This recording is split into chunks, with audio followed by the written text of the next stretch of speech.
Hello guys, आपका मेरे channel smart study में स्वागत है। आज हम शिक्षा निदेशालय द्वारा दिया जाने वाला अभ्यास प्रश्न पत्र 2023-24 का क्लास 8th हिंदी का करने वाले हैं। इसका जो टाइमिंग है 2.5 घंटे इसका टाइमिंग है और 60 इसका क्या है मार्क्स का 60 मार्क्स का आपका एग्जाम है। तो आइए स्टार्ट करते हैं। आपको मेरे चैनल पर सभी सब्जेक्ट के सैम्पल पेपर मिल जाएंगे, आप वहाँ से सैम्पल पेपर कर सकते हैं। तो आइए स्टार्ट करते हैं। सैम्पल पेपर हम यहाँ पे सैम्पल पेपर 1 और 2 दिए गए हैं। हम आज सैम्पल पेपर नंबर 1 कर रहे हैं। तो आइए स्टार्ट करते हैं। इसके क्वेश्चन समझेंगे और साथ साथ में उनके आंसर्स करेंगे। तो आइए देखते हैं क्वेश्चन। तो देखिए पहले कुछ इंस्ट्रक्शंस दी गई है। हम यहाँ क्वेश्चन नंबर 1 करते हैं जो कि बहुविकल्पी है। एक पैराग्राफ दिया गया है, उसे रीड करना है और उसी से रिलेटेड क्वेश्चन है। तो आइए देखते हैं। 2 क्वेश्चन दिए गए हैं और 2-2 नंबर के दोनों क्वेश्चन हैं। पिछले 10-15 वर्षों में हमारी खान पान की संस्कृति में एक बदलाव आया है। इडली, डोसा, बड़ा, सांभर, रसम जैसे केवल दक्षिण भारत तक सीमित नहीं है, ये उत्तर भारत में के भी हर शहर में उपलब्ध हैं। अब तो उत्तर भारत की ढाबा संस्कृति लगभग पूरे देश में फैल चुकी है। अब आप कहीं भी हों, उत्तर भारतीय रोटी, दाल, साग आपको मिल जाएंगे। फास्ट फूड, तुरंत फूड जिसे कहा जाता है, का चलन भी बड़े शहरों में खूब बड़ा है। इसे फास्ट फूड में बर्गर, नूडल जैसी कई चीज़ें शामिल है। एक ज़माने में कुछ लोग तक सीमित चाइनीज़ फूड अब संभवतः किसी के लिए भी अजनबी नहीं है। देखो क्या कहा गया कि फास्ट फूड कितना जल्दी बढ़ रहा है, हर एक जगह आपको बहुत ही ईजिली मिल जाता है, उसके बारे में कहा गया है। लेकिन पहले ये चीज़ें थोड़ी मुश्किल थी, इतना जल्दी आसान मतलब कोई चीज़ है तो वो उसी देश में या उसी एरिया में रहा करती थी। तो अब देखते हैं इसी से रिलेटेड क्वेश्चन है। क्वेश्चन नंबर 1 देखते हैं। गद्यांश के अनुसार दक्षिण भारत में कौन सा व्यंजन उत्तर भारत में भी उपलब्ध है? तो देखो इडली, डोसा, बड़ा, सांभर, रसम ये सब आ जाएगा। तो ख आंसर यहाँ पे क्या हो जाएगा? सही हो जाएगा। गद्यांश के अनुसार शहरों में किसका चलन खूब बड़ा है? तो किसका चलन बड़ा है? को फास्ट फूड का। ग आंसर यहाँ पे क्या हो जाएगा? सही हो जाएगा। नेक्स्ट देखते हैं। नेक्स्ट यहाँ पे कहा निम्नलिखित दोहे को ध्यानपूर्वक पढ़िए और पूछे गए प्रश्नों के उत्तर दीजिए। तरुवर फल नहीं खात है, सरवर पियत न पान, कही रहीम पर काज हित, सपति सचित सुजान। देखो क्या कहा जा रहा है कि तरुवर फल नहीं खाता है, मतलब कि एक पेड़ अपना फल नहीं खाता है खुद। इसी तरह एक सरोवर अपना पानी खुद नहीं पीता है। कवि रहीम कहते हैं कि परकाज हित, अपने क्या है परोपकार कीजिए, संपत्ति सचित सुजान, जो अपनी संपत्ति है वो सही काम के लिए जोड़िए और परोपकार कीजिए। तो ये हमने एक रफली इसको समझ लिया। आप कश पढ़ते हैं। काव्यांश के अनुसार कौन अपना फल नहीं खाता है? तो तरुवर। क्या आंसर यहाँ पे क्या हो जाएगा? सही हो जाएगा। काव्यांश के रचयिता कौन है? तो देखो यहाँ पे दिया गया है रहीम। तो देखते हैं हम इसका आंसर। यहाँ पे देखो ख आंसर यहाँ पे क्या हो जाएगा? इसका सही हो जाएगा। रहीम यहाँ पे ग आंसर रहीम यहाँ पे क्या हो जाएगा? सही हो जाएगा। नेक्स्ट देखते हैं प्रश्न यहाँ पर। निम्नलिखित में व्याकरण प्रश्नों का हमें आंसर देना है। ठीक है, हम देखते हैं। सबसे पहले विद्यार्थियों शब्द का बहुवचन लिखिए। तो विद्यार्थियों शब्द का बहुवचन अगर हम यहाँ पे देखते हैं तो विद्यार्थियों शब्द का बहुवचन यहाँ पे हम अगर आंसर में देखते हैं तो विद्यार्थियों शब्द का अगर हम बहुवचन देखते हैं तो ख आंसर यहाँ पे क्या हो जाएगा? सही हो जाएगा। क्योंकि जब बहुवचन होता है तो बड़ी की मात्रा छोटी में कन्वर्ट हो जाती है और यो लग जाता है। तो ख आंसर सही हो जाएगा। नीचे दिए गए विकल्प में भाववाचक संज्ञा पहचानिए। तो भाववाचक जिसको फील किया जा सकता है, जैसे कि यहाँ पे तक्षशिला, गंगा, त्रिभुज, ये नहीं होगा। यहाँ पे जवानी। ग आंसर यहाँ पे क्या हो जाएगा? सही हो जाएगा। उसके बाद हम बात करते हैं यहाँ। अब हम करते हैं क्वेश्चन नंबर 3। देखिए सम्मान शब्द का विलोम शब्द बताइए। तो सम्मान का यहाँ पे हो जाएगा अपमान। तो ख आंसर यहाँ पे सही हो जाएगा। उसके बाद मृदुल वसंत में विशेषण के भेद की पहचान कीजिए। तो मृदुल वसंत यहाँ पे वसंत की विशेषता बताई जा रही है ना, तो और क्या है उसके गुण बताए जा रहे हैं। तो क्या आंसर गुणवाचक विशेषण यहाँ पर आंसर हो जाएगा। अब हम देखते हैं क्वेश्चन नंबर 4। प्रश्न नंबर 4 देखिए क्या कहा गया है। निम्नलिखित गद्यांश को ध्यानपूर्वक पढ़िए और पूछे गए प्रश्नों के उत्तर दीजिए। मैं और गहराई की खोज में किनारों से दूर गई तो मैंने एक ऐसी वस्तु देखी कि मैं चौंक पड़ी। अब तक समुद्र में अंधेरा था, सूर्य का प्रकाश कुछ ही भीतर तक पहुंचा था। बल लगाकर देखने के कारण मेरे नेत्र दुखने लगे। मैं सोच रही थी कि यहाँ पर जीवों को कैसे दिखाई पड़ता होगा। सामने एक ऐसा जीव देखा मानो कोई लालटेन लिए घूम रहा हो। एक अत्यंत सुंदर मछली थी। उसके शरीर पर उसके शरीर से एक प्रकार की चमक निकल रही थी, इसे मार्ग दिखलाती थी। इसका प्रकाश देकर किसकी छोटी छोटी अनजान मछलियां इसके पास आ जाती और जब वह भूखी होती तो पेट भरकर उनका भोजन कर लेती थी। विचित्र है, जब मैं और नीचे समुद्र की गहराई तह तक पहुंचे तो मैंने देखा वहां भी जंगल है। छोटे ठिगने मोटे पत्ते वाले पेड़ बहुतायत से उगे हुए हैं। वहां पहाड़ियां हैं, घाटियां हैं। इन पहाड़ियों की गुफाओं में नाना प्रकार के जीव हैं जो निपट अंधे और महा आलसी हैं। तो ये चैप्टर की बात हो रही पानी की बूंद में से ना। तो उपयुक्त देखो क्या कहा गया, उपयुक्त गद्यांश के अनुसार कौन चौंक पड़ी? तो पानी की बूंद। क्या आंसर यहाँ पे क्या हो जाएगा? सही हो जाएगा। उसके बाद हम बात करते हैं नेक्स्ट। गद्यांश के अनुसार सूर्य का प्रकाश प्रकाश किसके भीतर तक नहीं पहुंच पाता है, किसके भीतर तक नहीं पहुंच पाता है, समुद्र के भीतर तक। तो घ आंसर यहाँ पे सही होगा। गद्यांश के अनुसार लालटेन लिए कौन घूम रहा है, एक सुंदर मछली। आंसर यहाँ पे क्या हो जाएगा, सही हो जाएगा। उसके बाद नेक्स्ट क्वेश्चन देखिए, गद्यांश के अनुसार समुद्र की गहराई में क्या मिला। समुद्र की गहराई में जंगल मिला, पहाड़ घाटियां ये मिली थी ना, उसको से लग रहा था कि वहां पे क्या है, एक जंगल पूरा बसा हुआ है। तो ख आंसर यहाँ पे क्या हो जाएगा, सही हो जाएगा। अब हम देखते हैं प्रश्न नंबर 5। प्रश्न नंबर 5 में काव्यांश है, उससे पढ़ना है, पक्षी और बादल के ये डाकिये जो एक महादेश से दूसरे महादेश जाते हैं, हम तो समझ नहीं पाते मगर उनकी लाई चिट्ठियां पेड़ पौधे पानी और पहाड़ बाँचते हैं। तो आइए देखते हैं, काव्यांश के अनुसार भगवान के डाकिये कौन है। तो काव्यांश के अनुसार पक्षी और बादल भगवान के डाकिये हैं। काव्यांश के अनुसार एक महादेश से दूसरे महादेश कौन जाता है, भगवान के डाकिये जाते हैं। तो हम यहाँ पे करेंगे क्या, आंसर यहाँ पे क्या हो जाएगा, सही हो जाएगा। नेक्स्ट देखिए, कवि के अनुसार पक्षी और बादल कहाँ जाते हैं। तो एक महादेश से दूसरे महादेश। तो ग आंसर यहाँ पे क्या हो जाएगा, सही हो जाएगा। उसके बाद कवि के अनुसार भगवान के डाके द्वारा लाई गई चिट्ठी को कौन पढ़ता है। तो पेड़ पौधे पहाड़ पानी ये सब क्या करते हैं, जो लाई गई चिट्ठियां उनको पढ़ते हैं। अब देखते हैं प्रश्न, हम यहाँ पे प्रश्न नंबर 6 करते हैं। बदलू को किस बात से चिढ़ थी। बदलू को कांच की चूड़ियों बदलू को किस बात से चिढ़ थी। बदलू को यहाँ पर हम एक, तो बदलू को कांच की चूड़ियों से चिढ़ थी, क्योंकि वो क्या करता था, लाख की चूड़ियां बनाता था ना, इसीलिए उसे कांच की चूड़ियों से चिढ़ थी। अकबरी लोटा पाठ में लोटा किस पर आकर गिरा। तो अंग्रेज पर गिरा था। गए आंसर यहाँ पे क्या हो जाएगा, सही हो जाएगा।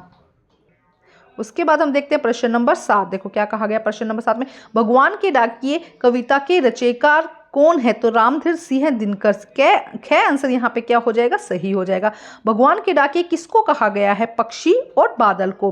तो घ आंसर यहाँ पे क्या हो जाएगा, सही हो जाएगा।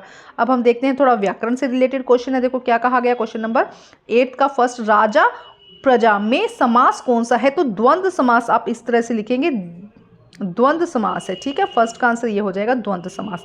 उसके बाद कामगार में मूल शब्द क्या है। तो काम यहाँ पे क्या हो जाएगा, मूल शब्द हो जाएगा। नेक्स्ट, मीठा शब्द का भाववाचक बनाइए। तो इसमें हो जाएगा मिठास, ठीक है। ये देखो मैं आंसर लिख रही हूँ, आपको समझ में आ जाएगा। लाल सेब ले आओ। तो यहाँ पे विशेषण क्या है, लाल। यहाँ पे विशेषण क्या है, लाल हो जाएगा। तो हमने यहाँ क्वेश्चन नंबर 8 कर लिया है। अब हम करते हैं क्वेश्चन नंबर 9। देखो क्वेश्चन नंबर 9 में फर्स्ट क्वेश्चन में क्या कहा गया है, भगवान के डाके कविता के अनुसार दूसरे देश महादेश में क्या भाप बनकर गिरता है। तो बारिश यहाँ लिखेंगे, पानी। पानी क्या है, भाप बनकर गिरता है एक देश से दूसरे देश में, ठीक है। नेक्स्ट क्या है, यह सबसे कठिन समय नहीं। कविता के अनुसार चिड़िया चोंच में तिनका दबाकर उड़ने की तैयारी में क्यों है, क्योंकि सूरज डूबने वाला है, शाम होने वाली है और उसे शाम होने से पहले क्या करना है, अपने घर पहुंचना है, अपना घोंसला बना रही थी वो बनाना है। तो आइए देखते हैं इसका आंसर। तो देखिए क्या हो जाएगा इसका आंसर, सूरज डूबने ही वाला है। सूरज डूबने से पहले चिड़िया को अपने घोंसला बनाना चाहती है, इसीलिए चिड़िया चोंच में तिनका दबाकर उड़ने की तैयारी में है। नेक्स्ट देखते हैं क्वेश्चन नंबर 3। देखिए क्या कहा गया है, दूध की तुलना में श्री कृष्ण कौन सा खाद्य पदार्थ को अधिक पसंद करते हैं। तो यहाँ पे हो जाएगा मक्खन। मक्खन को क्या करते हैं, श्री कृष्ण ज्यादा पसंद करते हैं। तो ये हो जाएगा मक्खन। किस तरह से लिखना है एक बार फिर बता देती हूँ, मक्खन, ठीक है। श्री कृष्ण मक्खन को क्या करते हैं, ज्यादा पसंद करते हैं। क्या है ये, ठीक है। नेक्स्ट देखिए, भगवान की डाकिये के अनुसार हम किसकी भाषा समझ नहीं पाते हैं। पक्षी। हम यहाँ पे किसकी भाषा नहीं समझ पाते हैं, पक्षी और बादल की। तो हम पक्षी और बादल की जो भाषा है वो हम समझ नहीं पाते हैं कि वो क्या चाहते हैं, ठीक है। नेक्स्ट देखिए क्या कहा गया है प्रश्न नंबर 10। देखिए, बदलू क्या बनाता था। बदलू लाख की चूड़ियां बनाता था। बदलू कैसे चूड़ियां बेचता था, वस्तु विनिमय करके, मतलब अपना सामान देकर दूसरा का सामान लेकर। हम ये सारे आंसर साथ में करेंगे, पहले समझ लेते हैं। तो बदलू क्या बनाता था, बदलू कांच की चूड़ियां बनाता था। बदलू कैसे चूड़ियां बेचता था, बदलू क्या करता था, चूड़ियां बेचने के लिए वस्तु विनिमय करता था, मतलब कि किसी से कोई सामान लेता था और उसके बदले में उसे वो चूड़ियां दे देता था। लाला झाऊलाल की पत्नी कितने रुपए मांग रही थी। तो 250 रुपए मांग रही थी। लाला झाऊलाल का मकान कहाँ था। तो ये चारों क्वेश्चन हम साथ में ही आंसर करते हैं। तो देखिए यहाँ पे आंसर सबसे पहले लाख की चूड़ियां, ठीक है। सेकंड क्वेश्चन में बदलू की चूड़ियां बेचने का तरीका वस्तु विनिमय का था, इसीलिए वह चूड़ियों को नकद में न बेच के अनाज के बदले में बेचता था, ठीक है। लाला झाऊलाल की पत्नी ने उनसे 250 रुपए मांगे थे। लाला झाऊलाल को खाने पीने की कमी नहीं थी। काशी के ठेठरी बाजार में मकान था। कहाँ, यहाँ से लिख दीजिएगा चाहे उनका, कि काशी के ठेठरी बाजार में उनका मकान था। तो ये 4 आंसर इकट्ठे ही मैंने करवा दिए हैं। अब हम देखते हैं नेक्स्ट क्वेश्चन। अब देखते हैं प्रश्न नंबर 11। देखो क्या कहा गया है प्रश्न नंबर 11 में, वस्तु विनिमय प्रणाली में क्या होता है। किन्हीं 4 प्रश्नों के उत्तर देने हैं 30 से 40 शब्दों में। वस्तु विनिमय प्रणाली में क्या होता है, तो देखिए क्या कहा गया। वस्तु विनिमय से तात्पर्य लेन देन के लिए रुपए पैसों के स्थान पर एक वस्तु का दूसरी वस्तु से क्रय विक्रय करना, मतलब कि पैसे नहीं लिए जाते, एक चीज ली जाती है और दूसरी चीज ली जाती है। जिस तरह बदलू लाख की चूड़ियों के स्थान पर अनाज व कपड़े लिया करता था, वस्तु विनिमय की पद्धति गांवों में अधिक प्रचलित है। प्रश्न नंबर 2 में देखो क्या कहा गया है, आपको छुट्टियों में किस रिश्तेदार के घर जाना सबसे अच्छा लगता है और क्यों। तो देखो ऐसे क्वेश्चंस क्या होते हैं, आप अपनी तरफ से इसको मॉडिफाई कर सकते हैं, कुछ भी लिख सकते हैं, जो भी आपको पसंद हो, नानी, चाचा, चाची, कोई भी जो भी आपको अच्छा लगता है उसके बारे में लिख सकते हैं और क्यों का रीजन दे सकते हैं। तो आइए देखते हैं इसका आंसर। तो देखिए क्या है, छुट्टियों में मुझे नानी के घर जाना बहुत पसंद है। वहाँ पर सभी मुझे बहुत प्यार करते हैं, वहाँ पर हम सब बहुत खेलते हैं और बहुत मज़ा आता है। तो इस तरह से आप कुछ भी आंसर लिख सकते हैं, कुछ भी इसके अंदर ऐड कर सकते हैं। ऐसे क्वेश्चन में बहुत जल्दी और इजीली मार्क्स मिल जाते हैं। प्रश्न नंबर हम देखते हैं 3 में क्या कहा गया है, अकबरी लोटा पाठ में समस्या समाधान में किस पात्र की भूमिका महत्वपूर्ण थी और क्यों। तो आइए देखते हैं इसका आंसर। देखो क्या कहा जा रहा है, अकबरी लोटा की कहानी से यह भली प्रकार स्पष्ट हो जाता है कि बिलवासी मिश्र ने समय पर अपने विवेक का प्रयोग किया। तो देखो इसको किसने समय पर अपना जो दिमाग है उसका यूज किया था, बिलवासी मिश्र ने। उन्होंने लाला जी को न केवल थाने से बचाया, थाने जाने मतलब पुलिस स्टेशन जाने से बचाया, बल्कि जरूरत से अधिक पैसों का भी प्रबंध कर दिया। उनको पैसों की जरूरत थी तो वो पैसों का भी प्रबंध कर दिया। 2 काम कर दिया उन्होंने, एक तो पुलिस जाने से बचा लिया और सेकंड क्या किया, पैसों की भी व्यवस्था कर दी। तो कौन था, बिलवासी जी मिश्र। नेक्स्ट प्रश्न देखिए क्या है, आप भारत को कैसा देखना चाहते हैं। तो आइए देखते हैं इसका आंसर। तो देखिए क्या हो जाएगा इसका आंसर, भारत के प्रत्येक नागरिक को भारत को और बेहतर बनाने के लिए अपना सर्वश्रेष्ठ योगदान देना चाहिए, ताकि हम भारत को हम एक आत्मनिर्भर राष्ट्र बना सके। भारत को विकासशील देशों की लिस्ट में से विकसित देशों की लिस्ट में शामिल कर सके, क्योंकि विकासशील तो है, इसे एक विकसित देश की लिस्ट में हम क्या कर सके, शामिल कर सके और एक आत्मनिर्भर राष्ट्र हम इसे बना सके। नेक्स्ट देखते हैं प्रश्न नंबर 5। अगर दुनिया के सभी पहिए हड़ताल कर दे तो क्या होगा। देखो अगर पहिए हड़ताल कर देंगे तो आना जाना मुश्किल हो जाएगा, यातायात बिल्कुल बंद हो जाएगा। तो आपको 4 प्रश्न करने हैं, हर एक प्रश्न 2 मार्क्स का है। तो देखते हैं इसका आंसर। तो देखिए आंसर में क्या हो जाएगा, अगर दुनिया के सभी पहिए हड़ताल कर दे तो दुनिया भर का जीवन ठहर जाएगा। पहिया ही यातायात तथा लोगों के आवागमन का साधन है, इसके अभाव में सभी यहाँ वहाँ ठहर ही जाएंगे, मतलब आना जाना बिल्कुल मुश्किल हो जाएगा। एक छोटी छोटी साइकिल हो, चाहे एक बड़ी से बड़ी रेलगाड़ी हो या हवाई जहाज हो, सब में पहिए होते हैं। अगर पहिए ही नहीं होंगे तो लोगों की जिंदगी ठहर जाएगी। अब हम देखते हैं नेक्स्ट प्रश्न। 30 to 40 वर्ड्स में आपको लिखने हैं। प्रश्न नंबर 1 देखिए क्या कहा गया है, भगवान की डाकी कविता के अनुसार चिट्ठियों को कौन पढ़ता है। तो आइए देखते हैं इसका आंसर। तो देखो क्या आंसर होगा, पेड़ पौधे पहाड़ पानी है जो कि पक्षी और बादल के द्वारा लाई गई चिट्ठियों को पढ़ पाते हैं। तो आप अच्छे से लेंगे कि भगवान के डाके के अनुसार कविता में कवि पेड़ पौधे पहाड़ पानी है जो क्या करते हैं, पक्षी और बादल के द्वारा लाई गई चिट्ठियों को पढ़ पाते हैं। उसके बाद नेक्स्ट क्वेश्चन है, कबीर की साखिया कविता के अनुसार तलवार का क्या महत्व है, तलवार का महत्व है मयान का नहीं, स्पष्ट कीजिए। तो देखो तलवार क्या है, एक्चुअल में अगर युद्ध पे जाएंगे तो तलवार काम आएगी। मयान तो क्या है, सिर्फ एक रखने का सामान है, एक साज सज्जा सुंदर मयान होती है जिसमें तलवार रखी जाती है। तो एक्चुअली में व्यक्ति के गुणों की पहचान होनी चाहिए, ना कि उसके कपड़ों की या उनके वो कैसा दिख रहा है, इसके बारे में यहाँ पे कबीर कहना चाहते हैं। नेक्स्ट देखो क्या कहा गया है, तलवार का महत्व है मयान का नहीं।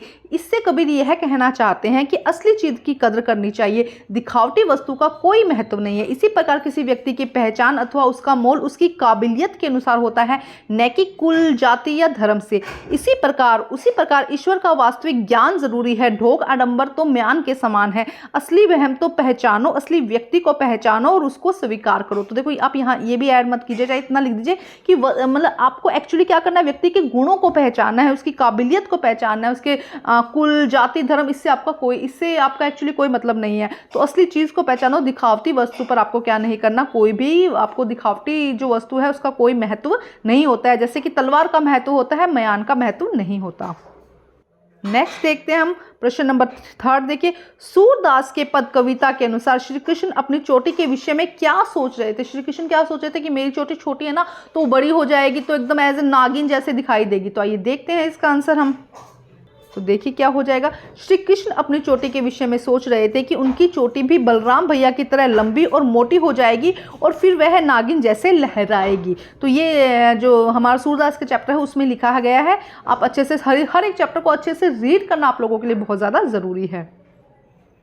नेक्स्ट क्वेश्चन देखते हैं हम, प्रश्न नंबर 4, भगवान के डाके कविता के अनुसार सुगंध कौन भेजता है। तो आइए देखते हैं आंसर। तो आंसर देखिए, कवि ने पक्षी और बादल को भगवान के डाकिए इसीलिए माना है क्योंकि ये संदेशों को एक स्थान से दूसरे स्थान तक पहुंचाने में सहायता करते हैं।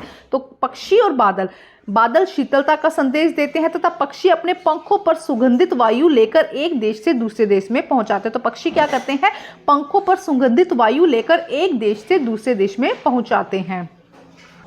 अब हम देखते हैं प्रश्न नंबर 13, निम्नलिखित में से किसी एक विषय पर 80 से 100 शब्दों के बीच में अनुच्छेद लिखना है। दिल्ली में प्रदूषण, दीपावली और योग महत्व।